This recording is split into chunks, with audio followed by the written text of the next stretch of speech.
Olá, pessoal, sejam bem-vindos a mais uma aula de anatomia humana. Dando continuidade ao estudo do aparelho locomotor, nós hoje vamos falar sobre sistema muscular. Para falarmos sobre esse sistema, nós vamos iniciar falando sobre o seu principal tecido do órgão chamado músculo, que é o tecido muscular. Nós sabemos que o músculo é um órgão, porque ele é formado de vários tecidos, é o chamado órgão ativo do movimento, assim como os ossos, né, também são órgãos, cujo principal tecido é o tecido ósseo, mas o osso é formado por outros tecidos, daí porque é chamado órgão, e é o considerado órgão passivo do movimento. Aqui nós temos uma imagem do membro superior, mostrando em destaque um músculo, esse em particular é o músculo estriado esquelético, daqui a pouco a gente vai ver quais são os tipos de músculos que nós temos no corpo, tá?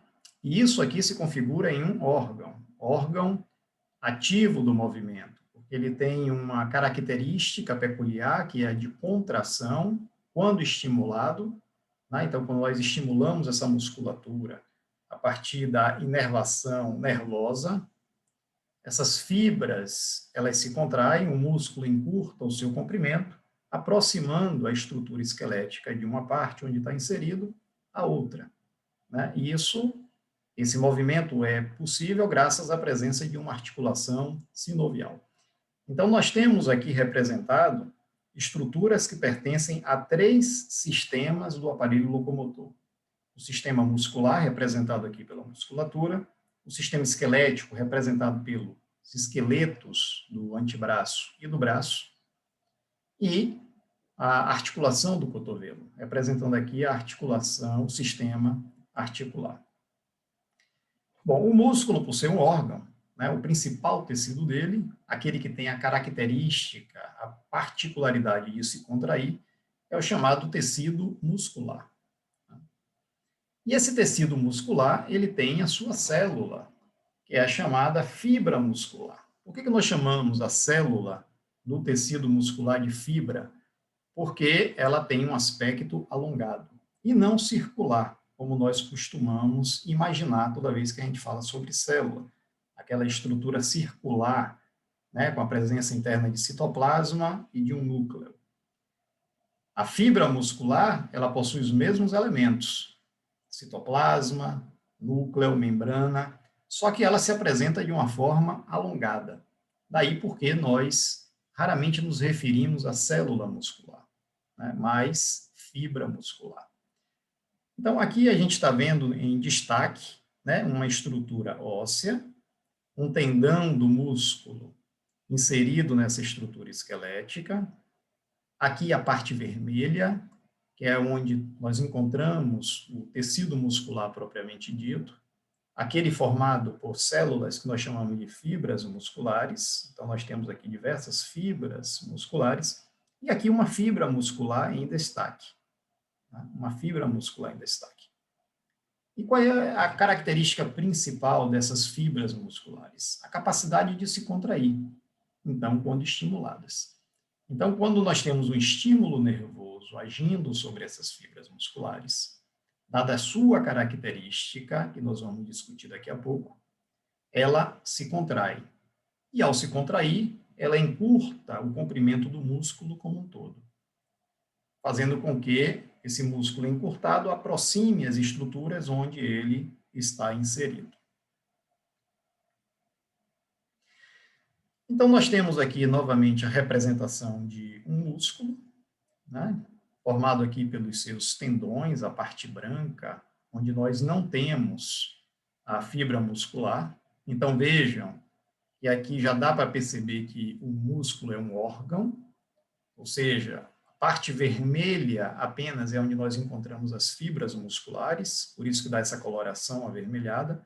Mas o músculo também tem outros tecidos, a exemplo de um tecido esbranquiçado, formando os tendões que servem para ancorar essa estrutura em alguma outra, seja óssea, seja outro tecido mole, vai depender da musculatura que a gente estiver discutindo. Mas o fato é que eu tenho uma parte vermelha, ou um ventre muscular, né, onde nós encontramos o tecido muscular propriamente dito, que é a estrutura avermelhada, e nós temos aqui os tendões, formado por tecido colagenoso, fibras colágenas, né, que servem para dar ancoragem à estrutura vermelha, ou ao ventre.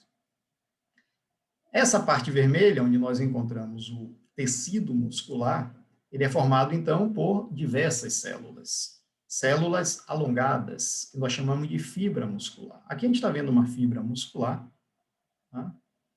E essa fibra muscular, ela é constituída de diversos elementos menores, chamados de miofibrilas.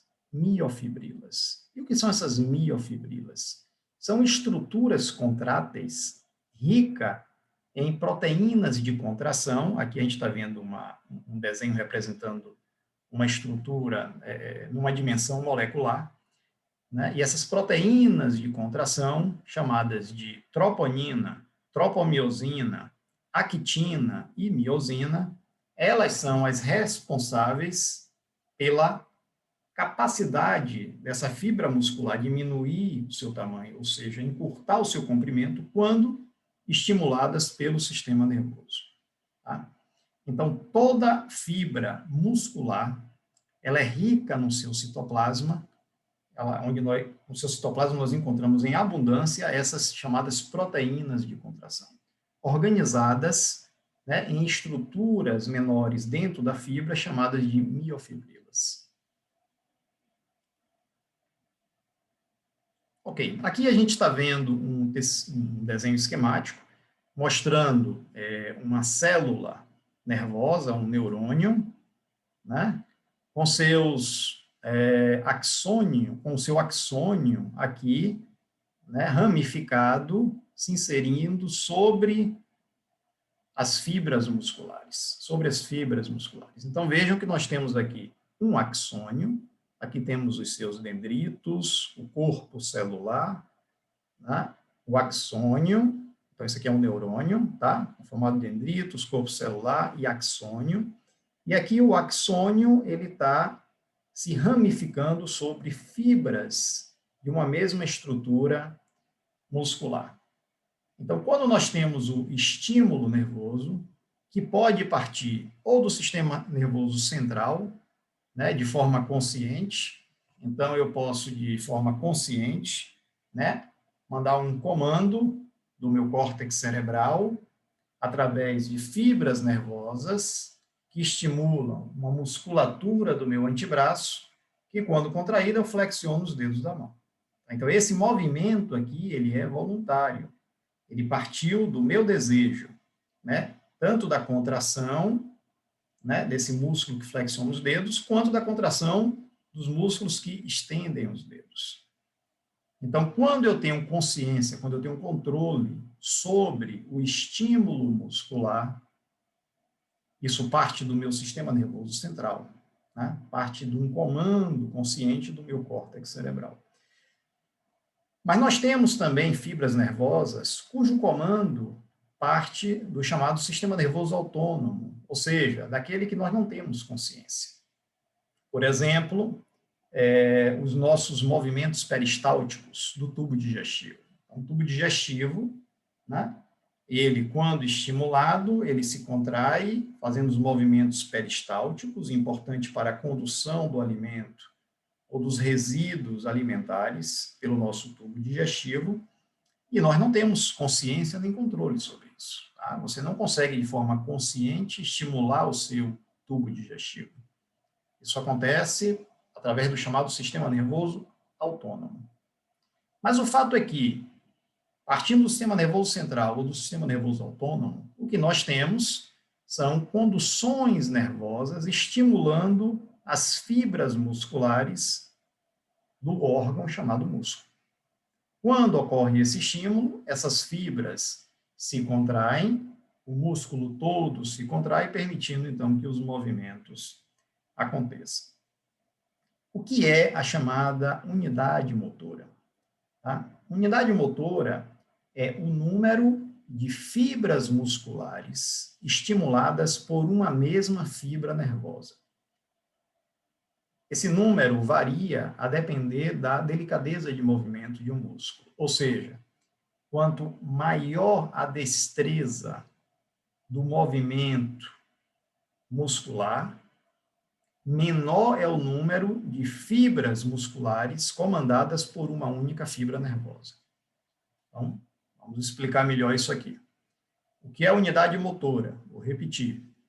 É um conjunto de fibras musculares inervadas por uma única fibra nervosa.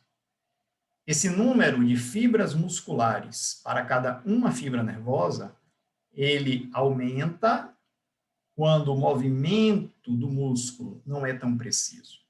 Assim como esse número de fibras musculares para cada fibra nervosa diminui quando há uma maior precisão no movimento realizado por aquele músculo. Então, vamos dar exemplo. Quando nós realizamos um chute, né? Um dos músculos principais que nós contraímos é o músculo quadríceps da coxa. Ele se contrai, puxando a tíbia para cima e para frente, e aí a gente faz um movimento de extensão da perna para chutar um objeto. A gente não precisa de muita delicadeza para realizar esse movimento. Tá?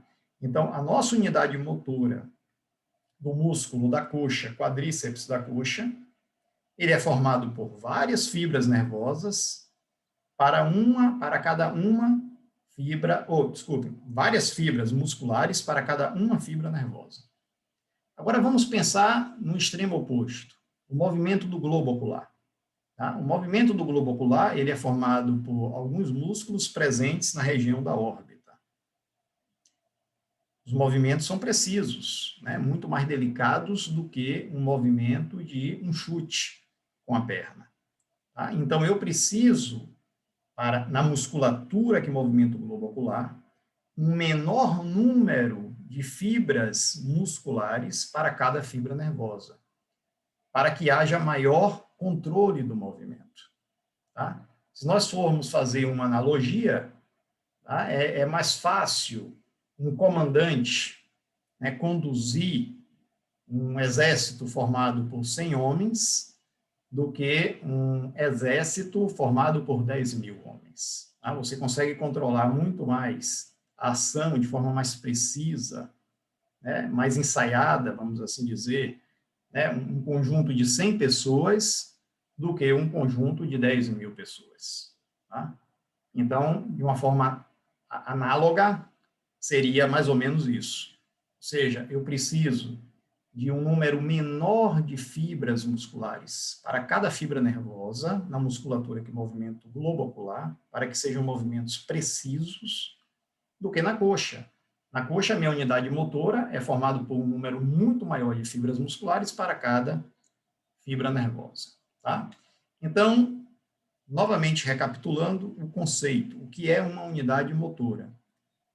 É aquilo que é formado por um conjunto de fibras musculares para cada fibra nervosa. Tá? Então, isso aqui que nós estamos vendo é uma unidade motora.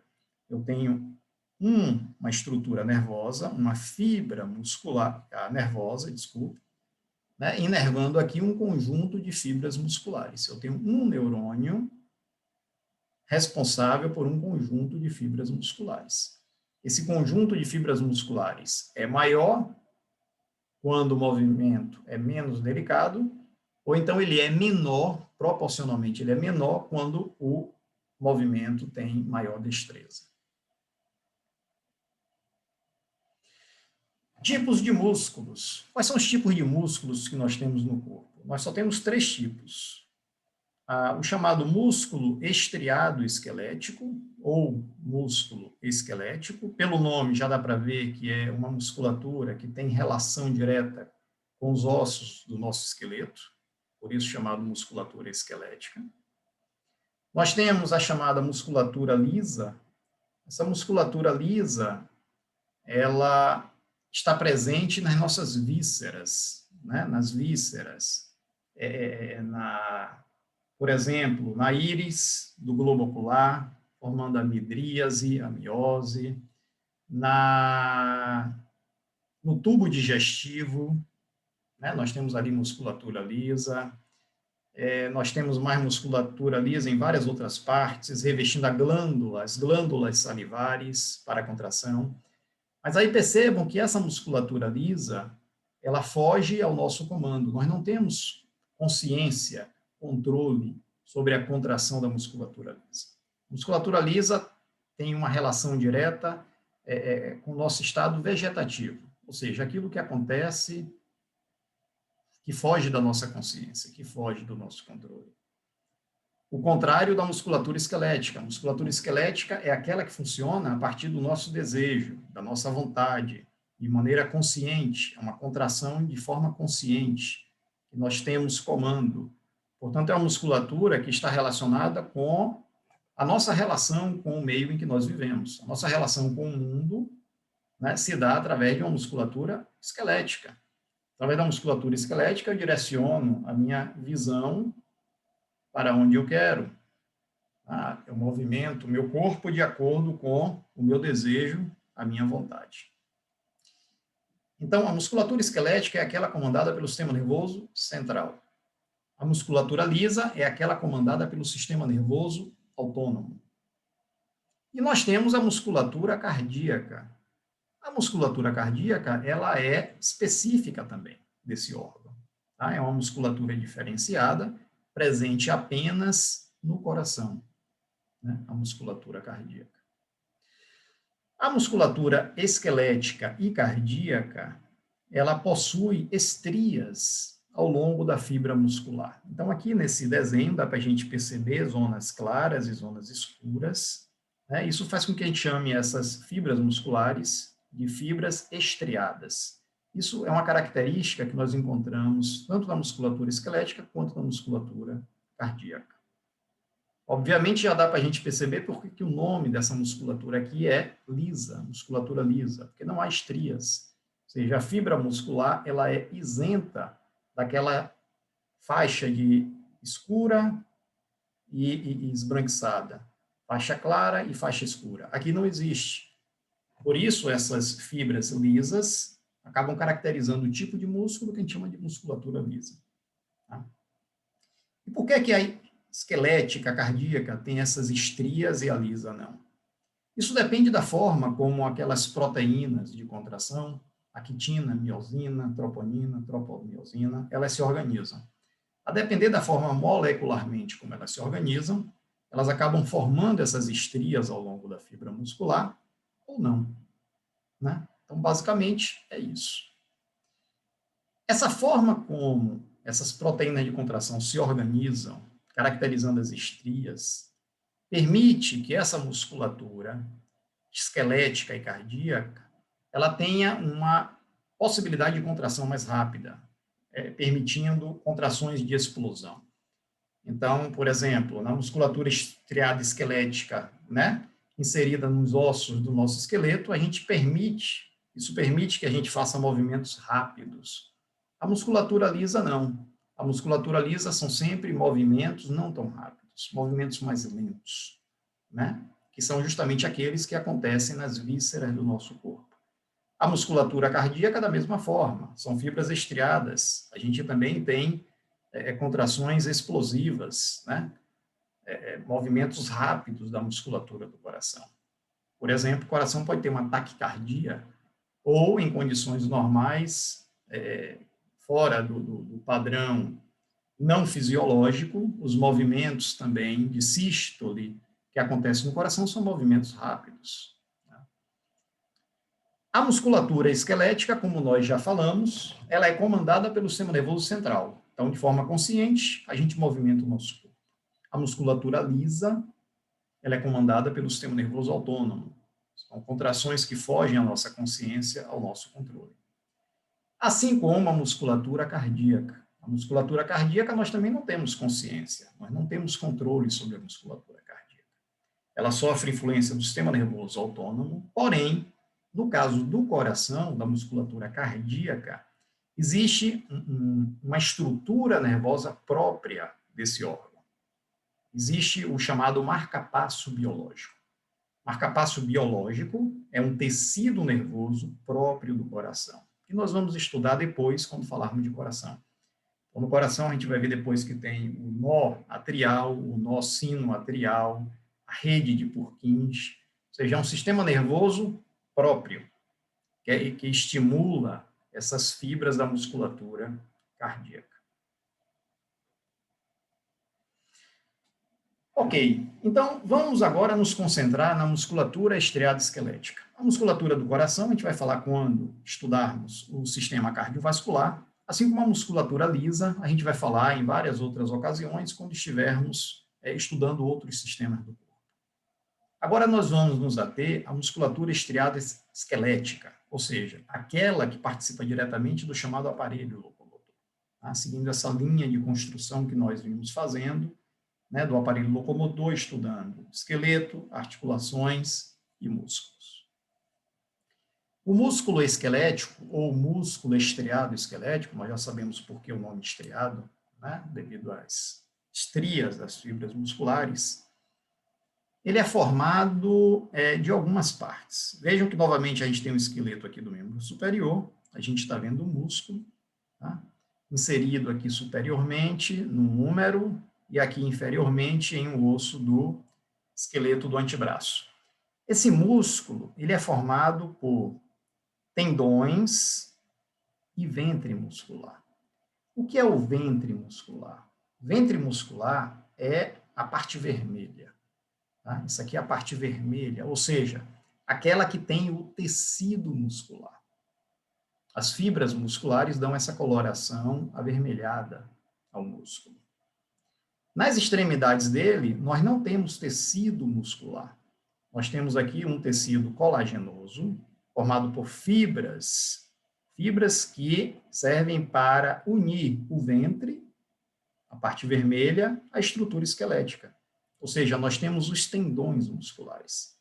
Então, o músculo estriado esquelético ele é formado por tendões nas extremidades, uma estrutura esbranquiçada, sem fibra muscular, ou seja, sem poder de contração, que serve para unir o osso, aquela parte central, vermelha, que é onde estão as fibras musculares, que é onde, de fato, vai haver a contração muscular. Quando esse tendão, a depender do músculo, ele tem um formato mais enlarguecido, né, na forma de um leque, nós chamamos isso de aponeurose. Então, tendão ou aponeurose é o mesmo tipo de tecido, mas varia a denominação a depender da forma anatômica como ele se apresenta. O tendão é uma estrutura que vai se afinando quando sai do ventre em direção à área óssea que ele vai se inserir. Né? A aponeurose é o inverso, ele vai se espalhando para se inserir na estrutura óssea. Isso vai depender do tipo de músculo que a gente estiver se referindo, tá? Mas o fato é que essa é uma composição básica do músculo estriado esquelético. Um ventre muscular com capacidade de contração, com a presença do tecido muscular propriamente dito, e nas extremidades os tendões. Então, por aqui, mais uma vez, dá para a gente perceber que o músculo é um órgão, ou seja, além do tecido muscular, ele tem um tecido conjuntivo fibroso, né, que compõe parte da sua estrutura, além da presença de fibras nervosas, que distribuem suas ramificações pelas fibras musculares, vasos sanguíneos. Então, tudo isso caracteriza uma estrutura com vários tecidos, por isso chamado de órgão. Músculo, então, é um órgão.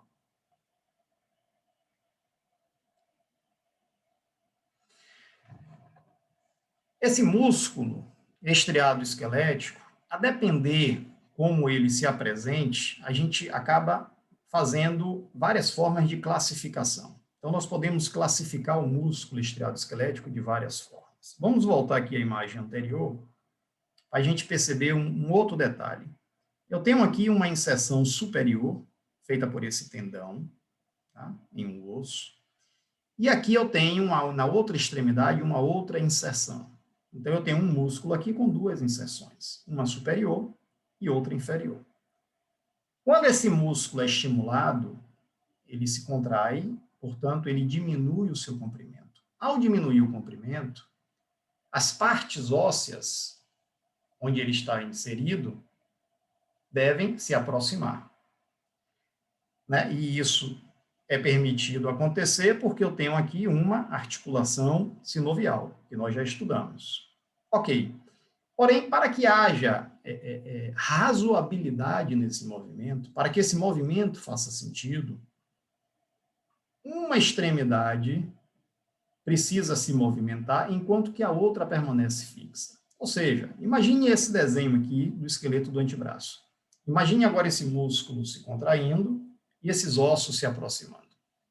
Se o húmero é puxado para o esqueleto do antebraço, e o esqueleto do antebraço é puxado ao mesmo tempo em direção ao húmero, isso vira um movimento desordenado. Para que esse movimento seja ordenado, é necessário que apenas uma das partes se aproxime da outra. Então, por exemplo, quando eu faço flexão do meu antebraço, eu puxo o meu antebraço em direção ao braço. Não faria sentido se o meu antebraço, ao vir em direção ao braço, o braço fosse em direção ao antebraço. Tá? Então, toda vez que um músculo estriado esquelético se contrai, uma de suas extremidades, uma de suas inserções, vai permanecer estática, imóvel, enquanto que a outra vai ser aquela móvel, aquela que vai gerar o movimento, a aproximação dos ossos. Então, eu tenho aqui uma inserção superior e eu tenho uma inserção inferior. Aquela inserção que é estática, que não vai puxar o osso, nós chamamos de origem. Então, vamos considerar que a origem desse músculo seja essa parte superior. Tá? A outra extremidade, ela continua sendo chamada de inserção. Então, vejam que eu tenho aqui duas inserções, uma superior e inferior.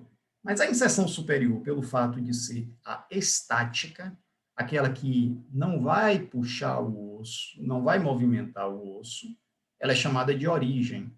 Enquanto que a outra, que vai puxar aqui, nesse caso, o osso do antebraço em direção ao húmero, que vai fazer o movimento propriamente dito, a gente chama de inserção. Então, todo músculo estriado esquelético ele tem uma origem e uma inserção, ou mais de uma origem e mais de uma inserção, mas ele sempre vai ter pelo menos uma origem e pelo menos uma inserção, para que o movimento aconteça de forma coordenada, tá? E não desordenada. E aí a gente pode classificar o músculo estriado esquelético de acordo com o seu número de origem, né? Ou número de cabeça. Quando a gente fala em número de cabeça de um músculo, a gente está falando de número de origem, ou seja, número da parte estática do músculo. Nós temos aqui 3 exemplos, tá, de músculos. Tá? Aqui eu tenho um mesmo músculo, aqui eu tenho um mesmo músculo e aqui também. Cada um desses aqui é um músculo. Vamos considerar que a parte superior seja a estática, seja onde nós temos a origem do músculo, aquela que não se movimenta. E a parte inferior, aquela que gera o movimento propriamente dito, ou seja, aquela inserção móvel. Eu tenho aqui superiormente a inserção estática, origem ou cabeça, e aqui embaixo eu tenho apenas a inserção, aquela que é móvel. Tá? Vamos considerar essa distribuição, então, superior estática para todos esses músculos que estão aqui e a inferior, a móvel, para todos os casos. Então, nesse primeiro aqui, eu tenho um músculo com 2 origens, ou 2 cabeças de origem. Quando eu tenho um músculo com 2 cabeças de origem, eu classifico ele como um músculo bíceps. Por exemplo, o músculo bíceps do braço, ou bíceps braquial. O que é um músculo bíceps? Ele é um músculo com 2 cabeças de origem. Esse é um músculo bíceps. Aqui agora nós temos um outro tipo de músculo com 1, 2, 3 cabeças de origem. Ou seja, 3 inserções estáticas. Como é que nós chamamos esse músculo? Tríceps. Por exemplo, tríceps braquial. Na parte posterior do braço, nós temos um músculo que tem 3 cabeças de origem e vai fazer o movimento de extensão do antebraço. Esse aqui é o tríceps braquial. Nós temos na perna um músculo com 3 cabeças de origem. Tríceps da perna, o tríceps sural. E aqui agora nós temos um músculo que tem 1, 2, 3, 4 cabeças de origem, 4 inserções estáticas, e que por isso nós vamos chamá-lo de quadríceps. Por exemplo, o músculo da coxa, músculo quadríceps da coxa. Um músculo que tem 4 cabeças de origem, é o músculo mais forte da coxa, que faz o movimento de extensão da perna. É aquele músculo do chute. Quando você vai chutar uma bola, o principal músculo que você está contraindo é o músculo quadríceps da coxa. Tá? Então, nós classificamos esse músculo estriado esquelético de acordo com o número de cabeças. Se ele tem 2, ele é bíceps. Se tem 3, é tríceps. Se tem 4, é quadríceps. Uma outra forma da gente classificar essa musculatura é de acordo com o número de ventres musculares. O número de ventres musculares. Vejam que eu tenho aqui um músculo com a presença apenas de um ventre muscular. Isso aqui é o único músculo com um ventre. Aqui eu também tenho um outro músculo, só que esse outro músculo aqui, que também é um só, ele tem 2 ventres. Eu tenho um ventre aqui, um tendão intermediário e outro ventre. E nesse lado de cá, eu tenho também um único músculo, isso aqui é um único músculo, com a presença de vários ventres musculares, intercalados por tendões intermediários. Então, quando eu tenho um músculo com um único ventre, eu chamo esse músculo de unigástrico. Uni, de unidade. Né? Unigástrico. Aqui eu tenho agora um músculo com 2 ventres musculares. Então, como é que nós vamos chamar esse músculo? Digástrico. Né? 2 ventres musculares. Músculo digástrico. E quando eu tenho mais de 2 ventres musculares, nós chamamos esse tipo de músculo de poligástrico. A maioria dos músculos, a grande maioria dos músculos estriado esquelético do nosso corpo é unigástrico. Mas nós temos alguns exemplos de músculos digástrico e poligástrico. Tá? Por exemplo, aqui nós conseguimos visualizar na região de cabeça e pescoço 2 exemplos de músculo digástrico. Eu tenho esse músculo daqui, repare que ele sai do ocioide, tá? Isso aqui é a mandíbula que nós estamos vendo, o ocioide. Eu tenho esse músculo aqui inserido no ióide, ele desce. Aqui eu tenho um tendão intermediário, e aqui um outro ventre muscular que vai até a escápula. Esse músculo, ele é digástrico, ele tem um ventre aqui superior e um ventre inferior. Esse aqui é o chamado músculo homoioideo. Homoioideo. Por que homoioideo? Porque antigamente a escápula era chamada de omoplata. Tá? Então, por isso ficou o nome de homoioideo, porque ele sai lá da escápula, que antes era chamada de omoplata, sobe aqui pelo pescoço, né, com esse tendão intermediário, tem aqui o outro ventre muscular dele que vai até o ocioide. Homoioideo. Homoioideo. Um outro exemplo de músculo digástrico está aqui, bem pertinho dele. É esse músculo que sai da mandíbula, ele se insere aqui na frente, na região do mento mandibular. Ele tem aqui um ventre, como nós estamos vendo, um tendão intermediário, preso aqui ao ocioide, tendão intermediário, e outro ventre aqui atrás que sobe até o osso temporal. Esse músculo, ele é digástrico, porque ele tem 2 ventres musculares, né, intercalados por um tendão intermediário, como a gente está vendo aqui, e por acaso o nome dele também é digástrico. Ele é um músculo classificado, na classificação de acordo com o número de ventres, digástrico, e o nome dele, por acaso, também é músculo digástrico. Esse aqui é um importante músculo para nós fazermos o movimento de abertura de boca, e um importante músculo também para a deglutição. Aqui, nessa outra imagem, nós estamos vendo o músculo direito e esquerdo, né, forrando parte da parede anterior do abdômen, que possui 1, 2, 3, 4, às vezes 5 ventres musculares, intercalados por tendões intermediários. Eu tenho um músculo do lado direito, um músculo do lado esquerdo. Esse músculo é poligástrico. Qual é o nome desse músculo? Reto do abdômen, ou reto abdominal.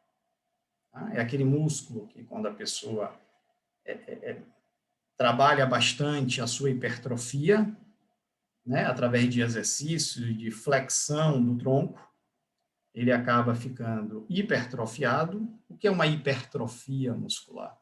É quando, através de vários exercícios, né, a fibra muscular ela vai ganhando volume. Essa fibra muscular vai ganhando volume e o músculo como um todo ganha volume. Né? Então, ele fica hipertrofiado. Ele não aumenta o número de células, ele aumenta o diâmetro celular. Isso é uma hipertrofia. Tá? Então, quando a pessoa tem esse músculo bem hipertrofiado, dá para a gente ver, né, numa anatomia de superfície, né, aquelas partes dos ventres musculares. Mas isso aqui é um único músculo, reto do abdômen, ou reto abdominal direito e esquerdo. Uma outra forma de nós classificarmos o músculo esquelético é de acordo com a sua localização. De acordo com a localização, o músculo é superficial ou profundo. A grande maioria dos músculos em nosso corpo é uma musculatura profunda. Qual é o conceito de superficial e profundo? Se você remove a pele do corpo, né, o que é que nós devemos encontrar abaixo desse tecido cutâneo? Tecido gorduroso, a hipoderme. Se nós removemos essa hipoderme, esse tecido gorduroso, o que é que nós devemos encontrar? Um tecido conjuntivo fibroso chamado fáscia muscular. Né? Fáscia muscular. Se nós removemos a fáscia muscular, nós encontramos a musculatura esquelética. Tá? Então, tudo que está abaixo da fáscia muscular, nós chamamos de profundo. Tudo que está acima da fáscia muscular é superficial. Por exemplo, as veias que nós conseguimos visualizar por transparência da pele são vasos superficiais, por isso que a gente consegue enxergá-lo pela transparência da pele. Né? As veias presentes no dorso da mão, na região da face anterior do antebraço. Então, pela transparência da pele, a gente vê vasos transitando na camada gordurosa, acima da face muscular. Os vasos presentes abaixo dessa face muscular você não consegue enxergar. São vasos profundos. A musculatura do nosso corpo é uma musculatura profunda. Ela está abaixo da face muscular. Porém, na cabeça e no pescoço, nós encontramos, além de músculos profundos, também músculos localizados acima da face muscular. Ou seja, entre a fáscia muscular e a pele, nós temos músculos superficiais, que por estarem logo abaixo da pele, acima da fáscia muscular, eles têm a capacidade de contrair, ao se contrair, movimentar a pele. Então, reparem que esses músculos, quando nós contraímos, nós fazemos movimentos que só são possíveis na cabeça e no pescoço. Na sua grande maioria, na face, que é onde nós concentramos o maior número de músculos superficiais. Então, graças a esses músculos, a gente movimenta os lábios, a gente consegue fechar as pálpebras, a gente consegue fazer expressões de riso, de alegria, de tristeza, de preocupação, de tensão. São músculos que têm relação direta com o tecido cutâneo. Quando nós contraímos, ele movimenta a pele. Isso acontece na face, em outras partes do couro cabeludo, que nós também temos músculo superficial, e no pescoço, nós temos um músculo chamado platisma, que quando nós contraímos, né, tensiona a pele, ele tem uma relação direta com a pele. São músculos localizados acima da face muscular. Então, aqui, por exemplo, nós temos o músculo orbicular do olho. Quando eu contraio, eu fecho as pálpebras. Músculo orbicular da boca, que quando eu contraio, eu movimento os lábios. Músculo, vamos ver aqui outro, zigomático maior. Quando eu contraio, faço expressões de riso ou de sorriso, depender da intensidade da contração. Corrugador do supercílio, né, demonstrando um ar de preocupação. Então, isso aqui são chamados músculos superficiais da cabeça e do pescoço. Esses que eu falei, particularmente da face, que é onde está concentrada a grande maioria dos músculos. Então, vejam que em nenhuma outra parte do corpo a gente consegue movimentar a pele. Por contração muscular, você não consegue.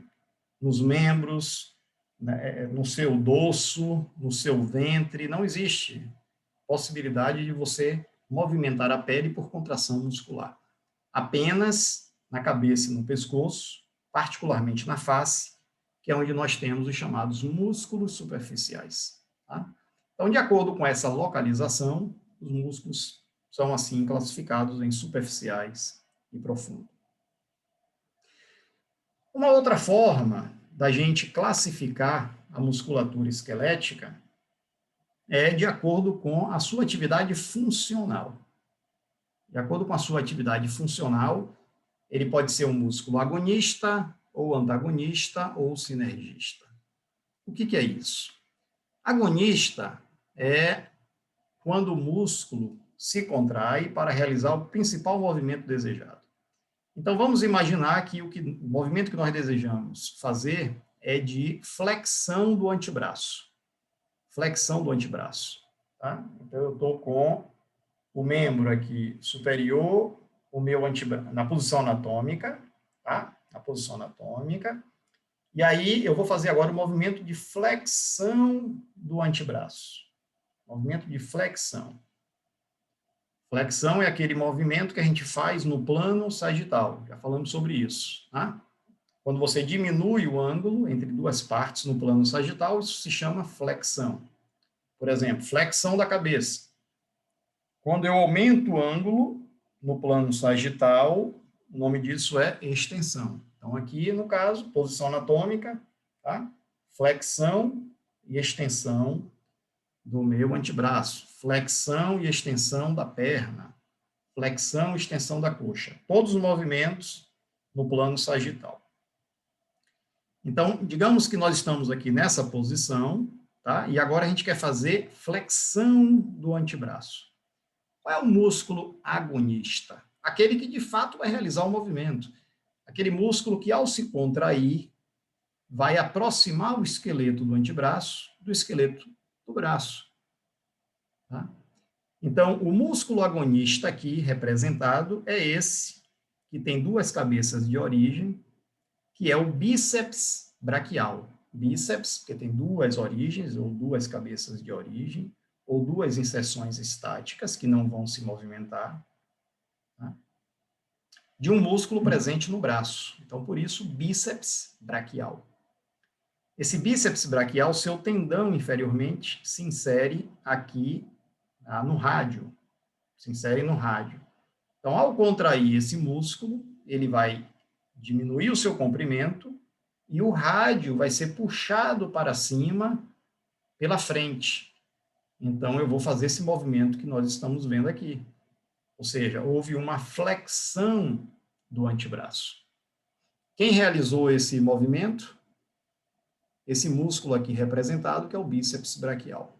Depois a gente vai ver que, na verdade, esse movimento, eu tenho aqui músculos agonistas, não só o bíceps braquial.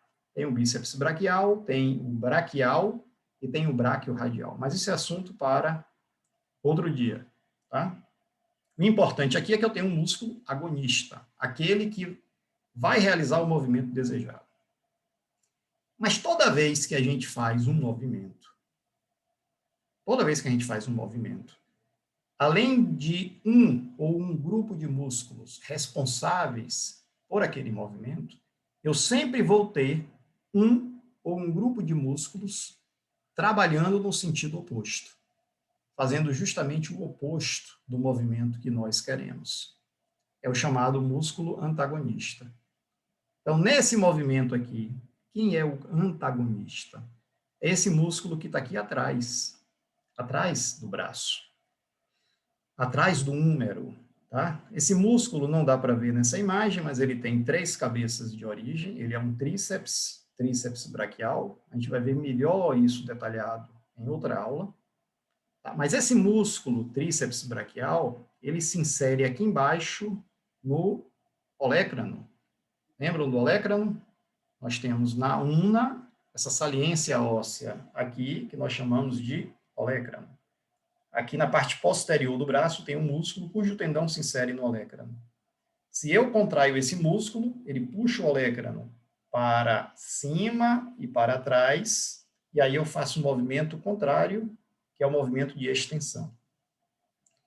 Toda vez que nós fazemos flexão, nós contraímos os músculos flexores, mas nós contraímos também, numa intensidade menor, o músculo extensor. O músculo extensor, tá? Isso é fácil de você perceber. Pegue na musculatura posterior do seu braço e faça um movimento de flexão. Você vai ver que, ao fazer o movimento de flexão, ele também se contrai. Não tem como ele não se contrair. Né? Toda vez que eu tenho um movimento sendo realizado, eu tenho um músculo agonista e eu tenho um músculo contrário também em ação, numa intensidade menor, para que o movimento desejado aconteça. Então, não existe movimento em nosso corpo que seja feito apenas por um ou um grupo de músculos que realiza aquele movimento propriamente dito. Sempre vai ter a musculatura de movimento oposta, né, de movimento oposto, trabalhando em conjunto. Isso é importante para dar estabilidade ao movimento. Né? Esse grupo contrário, ele é importante para assegurar a integridade da articulação sinovial. Tá? Imagine que agora eu vou fazer um movimento oposto. Né? Eu vou fazer a extensão do meu antebraço. Quem é o músculo principal que eu estou trabalhando aqui? É o tríceps braquial. Ele está puxando o meu olecrano e eu estou fazendo um movimento de extensão. Mas por que chega aqui num determinado movimento e meu antebraço não despenca? Né? Por que meu antebraço aqui não despenca de vez? Porque eu tenho um grupo de músculos anteriores, que são aqui o braquial, o bíceps braquial e o braquiorradial, que também estão contraídos. Então, na medida em que eu vou descendo, eles vão assegurando, né, que o movimento seja harmônico, para não gerar um impacto desnecessário na minha articulação, que poderia até sofrer uma luxação. Então, toda vez que eu faço o movimento de flexão da cabeça, vamos lá. Flexão da cabeça, os principais músculos flexores são os esternocleido-occipitomastoideus. Tá? Eu estou contraindo eles e estou fazendo um movimento de flexão da cabeça. Mas aqui no dorso, na parte posterior do pescoço, eu tenho outros músculos trabalhando, se contraindo ao mesmo tempo. Tá? Por exemplo, o músculo trapézio. Quando eu vou fazer um movimento de extensão da cabeça, quem é o principal músculo que eu estou trabalhando? É o trapézio. Ele está puxando minha cabeça para trás. Mas os esternocleido-occipitomastoides também estão se contraindo, para que haja movimento harmônico, equilibrado, e não de qualquer maneira. Então, toda vez que a gente faz um movimento no corpo, vai ter sempre músculo principal do movimento e outros trabalhando a intensidade menor para dar equilíbrio ao corpo. Quando eu faço flexão do tronco, o principal músculo que eu estou contraindo é o reto do abdômen. Né? Se você quer hipertrofiar o seu reto do abdômen, você faz o quê? Você deita, né, e faz força de flexão do seu tronco. Toda vez que eu faço flexão do tronco, eu tenho uma musculatura do dorso que faz extensão se contraindo, intensidade menor. Quando eu estou com o tronco flexionado e agora eu vou fazer extensão do meu tronco, a contração principal é da musculatura do dorso, mas o reto do abdômen também se contrai, né, assegurando que o movimento seja ordenado. Então, dessa forma, nós temos músculos agonistas, músculos antagonistas. E o que são músculos sinergistas? São músculos que trabalham paralelamente, a depender do movimento, a depender da região. Nós temos músculos sinergistas que ajudam a dar um controle, né? Um controle na composição geral do movimento. Vamos explicar isso melhor. Digamos que eu estou em pé na posição anatômica, tá? Eu tenho um objeto, aparece aqui o objeto, que está sobre a mesa, e eu vou pegar esse objeto. Quais são os músculos agonistas que eu vou trabalhar? São os músculos flexores do meu dedo, porque eu quero pegar o objeto, eu tenho que flexionar os meus dedos. Então, os músculos agonistas aqui são os músculos flexores dos dedos da mão. Legal, peguei. Quem são os músculos antagonistas? São os extensores. Tá? Eu não consigo fazer flexão sem contrair, numa intensidade menor, os extensores. Até para eu ter controle exato, né, da força que eu estou aplicando. Mas esse objeto está lá na mesa. Para eu chegar até ele, flexionando meus dedos, né, e apreendê-lo, eu preciso inclinar levemente o meu tronco para alcançar o objeto. Então, quem é o músculo agonista? Flexores dos dedos. Quem são os antagonistas? Os extensores dos dedos. Mas quem trabalhou para que eu conseguisse pegar o objeto? A musculatura do meu dorso, permitindo que eu fizesse uma flexão lateral sem perder o equilíbrio do corpo. Então, os músculos do meu dorso, eles se contraíram, não estavam diretamente relacionados com a apreensão do objeto que eu queria, nem estavam se opondo ao principal movimento, que era de apreensão e de flexão, mas eles se contraíram para permitir que isso tudo acontecesse sem eu perder o balanço, o equilíbrio do meu corpo. Então, eles são músculos sinergistas. Tá? Quando você vai em uma academia de ginástica, geralmente os aparelhos trazem, né, esses grupos de músculos, principalmente os agonistas e os antagonistas. Então, você vai fazer lá uma cadeira extensora. Uma cadeira extensora, você está trabalhando o quê? Qual é o músculo agonista? É o quadríceps da coxa. Então, aparece lá o desenho do músculo anterior da sua coxa, pintado de uma cor mais intensa. E, geralmente, você tem a musculatura posterior da coxa também destacada em uma cor menos intensa. Aquilo está representando o quê? Que aquele movimento que você está fazendo está forçando mais o músculo principal do movimento, que é o de extensão da perna, quadríceps da coxa. Mas você está trabalhando também, né, ao mesmo tempo, os músculos que se opõem àquele movimento, que são os antagonistas, músculos posteriores da coxa. O bíceps da coxa, o semitendinoso, o semimembranoso. Agora você vai para uma cadeira flexora. Na cadeira flexora, a força que você vai fazer é de flexão. Você está trabalhando a musculatura posterior da coxa. Vai estar lá pintado, né? De cor mais intensa, a musculatura posterior da coxa. Bíceps da coxa, semitendinoso, semimembranoso. Quem é que vai estar pintado lá com uma cor menos intensa? Mostrando que ele também está sendo trabalhado, mas não na ação principal, o quadríceps da coxa. Então, geralmente tem lá o músculo agonista e o antagonista. Às vezes aparece também um sinergista, mas geralmente o foco principal são esses músculos porque eles estão sendo trabalhados. Então, eles estão sendo trabalhados. Ok? Então, espero que tenha ficado claro tudo isso para vocês. O que nós falamos aqui foram conceitos genéricos do sistema muscular importantíssimos para que a gente possa avançar e conhecer melhor os músculos esqueléticos do corpo, de acordo com a região e as suas principais ações. Isso nós vamos estudar em uma outra aula. Tá? Essa primeira daqui era justamente para a gente entender todos esses conceitos.